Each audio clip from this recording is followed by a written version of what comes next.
ভক্তের ভগবান শ্রীকৃষ্ণ।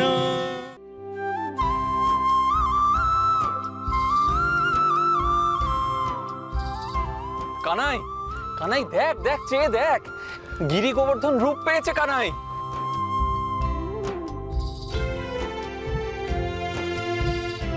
সে কথা বলছে কানাই। আমি তোমাদের পুজোয় অত্যন্ত প্রীত হয়েছি। জয় গিরি গোবর্ধনের জয়। জয় গিরি গোবর্ধনের জয়, গিরি গোবর্ধনের জয়। জয় গিরি গোবর্ধনের জয়।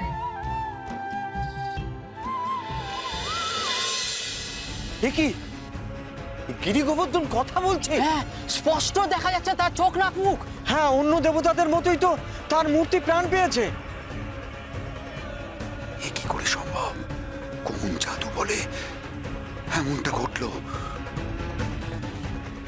আপনার কি মনে হচ্ছে? আমার কি মনে হবে বলুন তো? আর তো আমাদের কিছু বলার নেই। কেন কেন বলার নেই?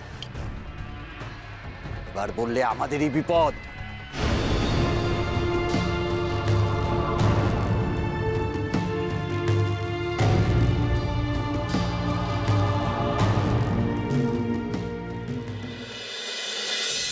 বলেছিলাম না কৃষ্ণ অসাধ্য সাধন করতে পারে। এ কি করে সম্ভব? পর্বত জেগে উঠল, তার মধ্যে হলো প্রাণ প্রতিষ্ঠা। পর্বত তো দেবতাই। কিন্তু এই গিরি গোবর্ধন, তাকে তো আজকের আগে কেউ দেবতা বলে মেনে নেয়নি। আজকের পরে মানবে।